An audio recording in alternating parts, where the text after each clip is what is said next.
All right, DLS Wave. Today we're gonna dabble in something a little bit different because my man right here is a big sports fan and he came up with something that was pretty interesting. We decided to talk about it. So we all know Mikel Obi, a Nigerian superstar when it comes to soccer, football, right? We all love it. As Africans, as Ghanaians, we love football. We all played football growing up. Did you play football growing up? Yeah. Really? Yeah. Okay, what was it like, your position per se? The days of Robert Mensah. Behind the goalpost. Okay, cool. Moving on. What was your position you like playing? 7. Which side was 7? Left or right? Right. Right what? Back or front? In front of number... In front of the linesman. 3, I think, yeah. He always play in front of the linesman. Sometimes I'm number more of 9, an 8. up top. Is that in front of the linesman? So they didn't move. Yeah. Just they see the linesman, but linesman move and they move. All right, come on, go on. All right, Mikel, let me say something really, really controversial, but I think there is some sort of truth in it. So we're going to dissect it today and see what we can come up with. DLS, back at ya.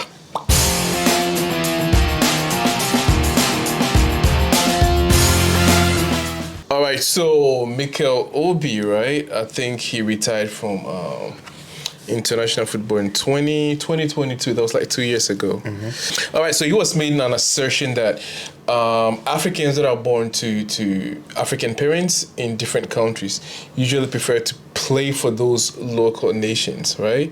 Which I think it's all right? Because they were born, they grew up, they feel like, this is who they are, right? If I was born in England, I'm English. It's fair to say. Yeah. But then his problem was he had no problem with that. His problem was, it's like they decide to play for these countries they were born in, which is absolutely fine. But it's like if it doesn't work out or they did not get a lot of playing time, then okay, let me call one of these, or let me call an African country. It's like the country of my parents, literally, to see if I can get a slot because apparently we always need the second-hand goods. I've talked so much about players not representing their African root. Yeah. We've held meetings with these kids, with their parents, and said, listen, you are from Nigeria. Your dad is Nigerian. Your mom is Nigerian. Why don't you represent your fatherland, Nigeria? We want to play for England, France, whatever it is. Yeah. And then they wait. Yes. And then they keep waiting and keep waiting. Yeah. And when they get to 25, 26, and they don't get a call up from England, then they call Nigeria. We shouldn't be treated as second options. We are not second options. You should be proud of your African roots. You should be proud to represent your African country. I want the best players to play in Africa. So you rather make a decision and stand by it. Yeah. If you decide you want to play for England, stick to it. Sit and wait. If you don't get a call up, you don't get a call up. But don't wait until 29, 30, you've passed your best, whatever it is. Then you're, Nigerian FA, I'm ready to play for you now. No, fuck off, mate. So Mikel has a problem with this, and I think he's got a point to it. So I don't know. We're just gonna delve into it and see what we can come up with. Yeah. I think he's got a point. Yeah, because it's happened time and over again. For me, it's all about you make a decision, then you stick with it. So if you kind of pick, let's say I'm English, I picked you to represent the English national team. Whether I get picked or not, then my decision should stick. I shouldn't change it then. I'm not saying you cannot change your mind, but you cannot wait till you are you've kind of realized, okay, I'm not getting picked for the English national team or the Austria or whatever national team, and then you're like, I know Ghana came in for me, but I can go back now. You are treating your home country as a second option, which I think it's not cool, and that is where he's coming from, and that is why I agree. You have to make up your mind. Okay, I want to go for England, and I'll do anything. If it doesn't work, I'm done with international football, right? Or I'll play till I get picked, or I'm done with international. Yeah, but that's something he said when they're in their prime, right? Yeah. 24, 25, 26, they decide or choose to play for these countries of their birth, so to speak. But then when they kind of lose out on playing times and all that, they kind of feel like, okay, now they're 29, 30, 31. They're like, okay, let me look somewhere else. So the next option is to go back to those, like you're saying, the rejected, parts. It's like Ghana comes to you, okay, we want you to play for Black Stars. They're like, nah, I prefer to play for England. So it's like, okay, now Ghana is an option. they go back to like Ghana's FA and be like, yo, remember that thing you guys came to me about? Okay, I'm ready to play now. Yeah. And then sometimes, not all the time, we also do kind of take them back. Yeah, we do. And So do you think that's a problem? I think he doesn't really, it's cool. I mean, it's like he wants to play for Ghana, right? He's got the right to because his parents are from Ghana. I think, they can decide at any time of their career who they want to play for. But the onus lies on us whether to accept them or not. And if we keep accepting them, that's why it keeps happening.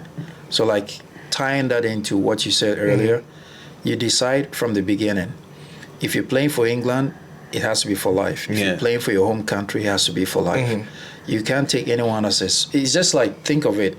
You decide to play for Ghana first, and then if you don't get a call-up, then you now make a decision and say, for example, you want to play for England. You think they're going to mind you? They won't, because you got so many young talents waiting. Yeah. So I think that, and I would go further to say, I think that's another thing that is kind of hurting Ghana or in some cases African football, because we have been over-dependent on these foreign-based players who sometimes don't understand the culture of our football. Because if you look at even our current team, we have players in there like Inaki Williams, who people claim doesn't understand the African game. When he's out there in Spain or Europe, he's scoring goals. Yeah. But when it comes to Black Stars, he just can't net it. It's not a problem of his skill. It's a problem of he not understanding the mentality. Like the right fit. Yes. He's not the right How fit. do we handle ball? When do they release the ball to me? How do they pass the ball? Does it come from top or so? You need to be in a certain culture for a period of time to understand how it works. So coming later, I think, doesn't help the players themselves and doesn't help us as a country.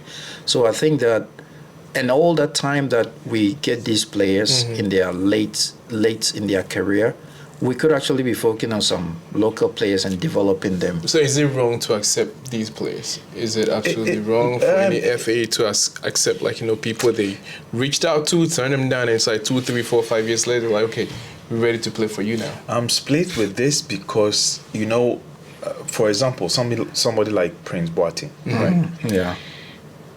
He was on the verge of entering into the German national team because already the youth side he was kind of a captain of, but he has so many issues there. And then later they decided we can't deal with this kind of character. His case was kind of different. Yes, but it's different. But he came, and you cannot block such a talent. Yeah, you understand. So this is it. Most of these players have the talent. We are talking from they rejecting us. So if, let's say, I've approached him, let's say Tariq Lamptey, I've approached him from day one, and he said, no, I don't want to, and it's public knowledge, then you don't need, even if he comes back, then you don't need to. But if we've not actually spoken to them, right, and giving them the plan, say, okay, this is how we are going to fix you in, so that you understand what it takes to play for Ghana and the African Cup of Nations and everything surrounding African football, and the person still say no, you walk. When they come back later, you don't deal with them. So it will stop. But the other side, well, that is why I said if you go back to Ghana, if you go to history, you realize that we've done so well because of our coast football. Because those players grew up together. They understood how Ghana plays, the system, the demand, how we insult them, and they know the demands, the challenges. And they play together from the under 17, and they have this bond. Right. So anytime they go to tournament, I remember late 80s, Japan 90s, and there's this. But now it's like, I'll just add to what you're saying. I know exactly what you're saying, that if you look at, we used to have Ghana football. Anyone who is our age and above, you understand, when Abedi Pele Tony Balfour, John, you knew Ghana style of football. We kind of played like Argentina. We always wanted to pass into the net. Brazil. I wouldn't say Brazil. I would say Argentina. Brazil, they are very fast paced, but Ghana, we used to like you pass to me, I pass to you. We get into the 18 and score. We're not used to all these long shots and all that. Yeah. And no matter if we were losing, we still kept our cool. Yeah. We will play good football even if we are losing. Yeah. But for a few years now, you can see that we've lost it. Our way. We don't have a style anymore. Yeah. It's like all over the place. Someone is coming from UK with fast-paced football. Another one is coming from Spain with dribbling football. Another one is playing the local team. So it's kind of all over the place. So I think that's another reason why we are, because we keep bringing in every tournament. We have some new Ghanaian foreign-born player. Yeah, I was So that watching. culture is Yeah, I was lost. watching. I forgot it was World Cup, and I like this friend from the UK made that comment. He was like, "Our team is literally made up of like foreign-based players." Yeah, from yeah. that. Yeah, we had like Right. 3, 4, just 2, 3, 4 locals, like local players involved. So he was like, it's not fair. But I'm like, what do you mean it's not fair? Right? It's like these guys are like Ghanaians more or less. But the thing that I want to ask is like, is it their birthright though? Do they have like a right to say they want to represent, the red, gold, green? Or they have the right to ask, but it's up to our FA to. No, but the agree thing or is, disagree. you first and foremost, you have to make yourself available, right?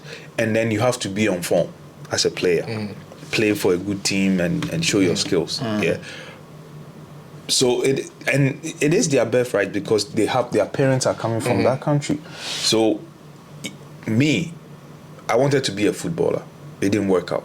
But imagine I left Ghana and I'm playing in England or in Germany.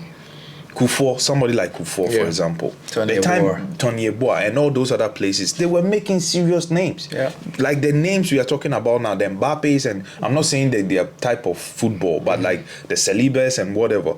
Kufuor back then, the German national team could have, right? Anthony Yeboah, Odate Lamptey, Abedi Pele, they could have represented other countries. Yeah. But that time, maybe it has to do with this time too. It is hard to kind of say I'm going to represent this country because of, look at our FA. Everything is all over the place. Right. So sometimes you kind of understand some of these players that, listen, I look at your and you don't look like organized like the British or the and I'm not saying they don't have problems, but they look more organized than yours, and I want to play in such an organized team. Okay. You understand? So let me read a bit of what he said. He was like, we should not be treated like second options. We are not second options. If you decide to want to play for England, stick to it. Sit and wait. But don't wait till you're 29 or 30, you have passed your best. Then you're like, oh, Nigerian FA, I'm ready to play for you now. It's like, no, F off, mate.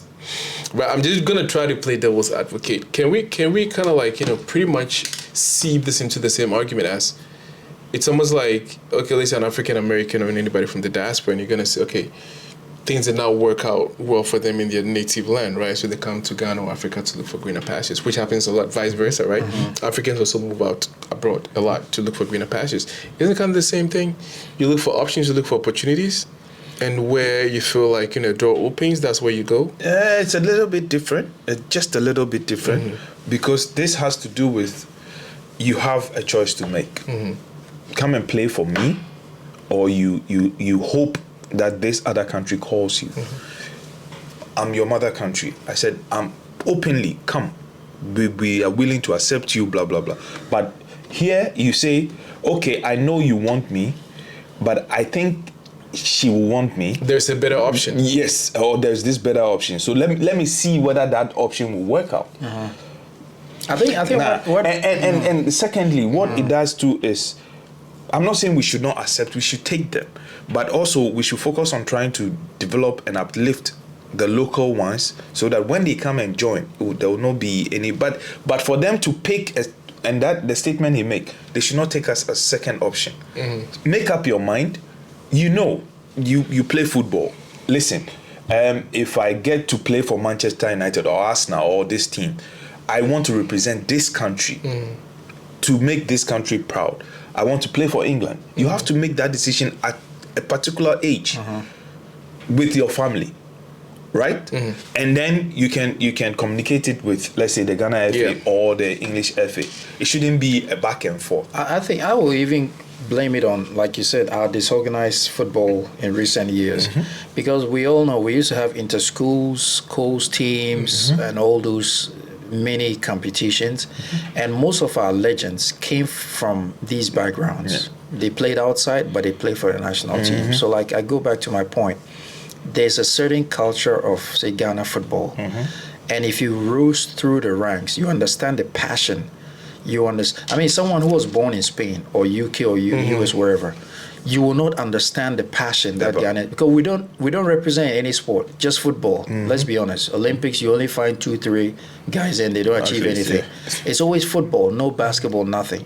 So the passion and we all growing up, we play football in the street. It's something that we can say is in our blood. So if you don't understand that culture from the stage of playing on the streets to get to playing on the pitch without grass, without boots, to now getting boots, getting into a Coast team, maybe some academy, and then local team, and then Black Stars. When you have that build up, your passion for the national team is different from someone you just download. So if we're going to download somebody from outside, Ghanaian or not, this person needs to have gone through all these stages to understand what Ghana football means. Agree. But if he just lived, and worse, if the person comes late in their career, they already past their prime. And I think that's where he has a problem. His problem is not. If you are coming early and deciding definitely that you want to play for us, he has no problem. Yeah, but isn't it, I just want to put out this analogy as well. Isn't it a case of, like, it's just business? It's like if you want a job or you're looking for a job, right? You look for options, right? You have one company that's willing to pay you maybe $500. You have another one that's willing to pay you $400. Maybe $400 got like everything you need, nice environment, good boss, whatever the company offers. They have another one, $500, even though it's still great, right? You might be missing a thing or two there, but you would want to wait for the $500 one to kind of like make you an offer first, or at least respond to your email or something. Yeah, but you might come back and this other one is gone. Yeah. If it's gone, it's gone. But then if you come back and they're willing to work, they're willing to work things out with you, right? Yeah, then you're lucky. Yeah, but that's what I'm saying. But in this case, he's saying that they should F off. It's like, do not come back to Africa if you did not get a call up in England. Yeah, or because they just I know look what at it he's from saying. a business standpoint. It's just business. With the business, it makes perfect sense for them to go back. But I understand where he's coming from. As a player, imagine, right? And this is where the huge problem is. A lot of these players, especially the unknown, or the ones that are playing from the local teams, let's say the Kotoko and the Accra Suffolk and stuff, in our leagues, they fit them into the team, they play qualifiers and whatever, they qualify for a certain tournament. During the year, you've been called up, asked, pleaded with, begged, all the words to come and represent, help us to qualify. You said, no, I'm waiting for England or Germany to call me. But then the moment you realize, okay, my name is not in the list. England is going to the Euros. They did not call me. They not even in the 31. I don't see my name. I don't see my name there. And then you're like, no, they are going to. Ghana is also going to, or Nigeria is also going to the African Cup of Nations. And they let me just call somebody I know, and then this is where my pain is. They will get accepted. He's good. He's a good player. Added quality, cool. But what it does is that local player who has dreamt or keep dreaming about playing for the national team and have been part of the team has been dropped. help the team to qualify for that tournament, get dropped. Yeah. I got it. Yes. No, in this case, so that's the question. The conundrum is it the fault of the FAs calling up the player, or it's the player who's kind of like being arrogant and kind of like some of thinking the players, that they're good enough to come back and get accepted? Some of the players, them down. Some of the players arrogant is okay, Sam. Let me give let's say 30%. I think if you look at and it, Sam is also a dream to play for England or play for before they will consider because they don't back to what they don't actually feel. I've not really been in Ghana. I don't really know their game. I don't know how I'm gonna fit in. So it's that's what I was going to say with the business aspect. I think they're looking at it from the business standpoint. I think playing for the national team, although they earn money, it's not really from a business standpoint per se, because every player you listen to, they say that, for example, playing at the World Cup or a major tournament like the African Cup of Nations is their biggest dream. It's a dream. When you play at the World Cup, you've achieved the summit of your career. So it's not, there is some business aspect, but they make enough money from their local leagues than the national. Yeah, but because the business point, can I clarify that? More like no, it's not about the economic factor. I'm just talking about the fact that if they play the AFCON, right, what will be the next stage to qualify for the World Cup? Yeah. So I think that's the goal. Right. For them to be able to get on that stage. No, you have shine. to play qualifiers before you qualify for the World So Cup. that's what I'm saying. So they play the qualifier in hopes of making it to the World Cup. That's what I'm saying. Yeah. So in this case, of course, they cannot be like, okay, cool, so we're going to the World Cup now. I want you to kind of bring me in. So they have to start from somewhere. So they start with the qualifier. So sometimes they don't even start with the qualifier. They don't. Yeah. Sometimes during the draft stages for the World Cup, that's the unfair part. That is unfair part. And the guys who help with the qualifiers get sidelined. Yeah, exactly. So that's what I'm saying. I'm not talking about the economic factor. It's just when they make it to the World Cup, they get that shine to be scooped off by a bigger club like your Chelsea's and But let's also look at it from this point of view of the players, right? Sometimes they're in a tight corner because they don't make these decisions just by themselves. Parents are involved, agents, family, yes, and in your mind, you're of Ghanaian ancestry. You're born, say, in the UK, for example. You went through school, your health, everything was paid for you free by British taxpayers' money. Yeah. So sometimes, maybe in their minds, they think that, okay, yes, exactly. To them, right? And they are so British. You want to contribute. No, they are British, so yes, it's okay. So some of them might not do this with the intention that they intentionally just want to play for England. In your mind, wholeheartedly, you think you have to pay back something. And then when it doesn't work out, so I think sometimes it's not intentional, sometimes they just have it. I'll give you an example. A typical player like Nketiah. He plays for Arsenal. He doesn't play much. He doesn't have much game time. But he has captain, and I think the youth side, under 19 or under 20s, he's the youth side. He's one of the top goal scorers for England, right? But Ghana has tried. Yeah. According to rumors, Ghana has tried several times. He hasn't shown Hudson Odoi, and we can mention a lot. Slop have represented Ghana. But what do you call him? I'm using Nketiah. He's waiting on a call-up from England, right? He hasn't been called up. So now he's getting about 25. He's 25 years older. FIFA rule allows you these days that after some time you can change it.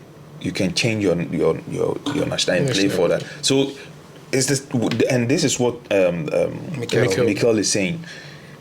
Somebody like him, I have a strong feeling in the next 2-3 years he might be like, just represent. Let me just go and represent. Because if he will be called up, he's almost a par with Saka, Bukayo Saka. He's older. He's older. Yeah, so you see, time is running out for him because Saka is always on the team. Yeah. So he has made it. I mean, whether he wants to play in Nigeria or not, he's already in England, so he can't do anything. So the question now is, somebody like Nketiah, if he comes to the Black Star, should he be rejected or accepted?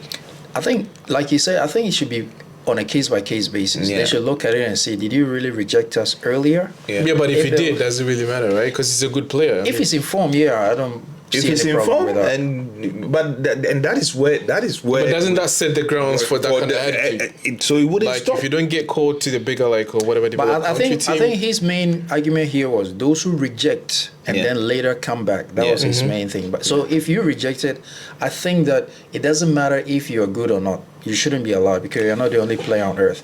But if circumstances made you want to play for the other side, then I think you could be considered. It goes back to our FA, right? It goes back to, and I agree with you what you said there about our FA. Back in the day, these players were yearning to play for Ghana rather than Ghana running after them. Yeah.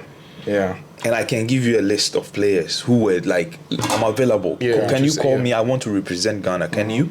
Because we're at the top of our game, right? Exactly. Yeah. You know, so if our FA sits up and especially now that everything is rubbish, nobody wants to. It's just like Manchester United, right? Yeah. For the last 3, 4, 5 seasons, top players have actually ignored their call, their move to Manchester United because they felt it wasn't worth it. Yeah. I don't want to go with a losing team. Yeah. Looking at the Ghana team now being rubbish, not many people want to associate themselves with it. Yeah. All right. So these are opinions. I mean, leave a comment if you have one. We believe you do have an opinion about it. I mean, should the FAs, African FAs, right? Should they accept or reject some of these, international players who reject them from the onset? But then they see their clock ticking, time running out, and they're like, "Yo, we're ready to play for you guys," right? Is that cool or not? Because you also got a lot of local guys who it's like Also they need dream the to put on the opportunity, national jersey, right? Which do not get any. They train, they go through the ropes and all, and then it's like these guys just come in like, "Yo, we're ready to play for," and then they get scooped up, and then these local players get sidelined. So it's a tricky situation when you're kind of desperate. I feel like sometimes usually the DFS are desperate, right? They're trying to put a team together to go to the World Cup. That's because they're not doing their work locally. Yeah, they can more find or the less. talent down there. Yeah. All right, so leave your opinion down. Let's see what you think. As usual, DLS out. Peace.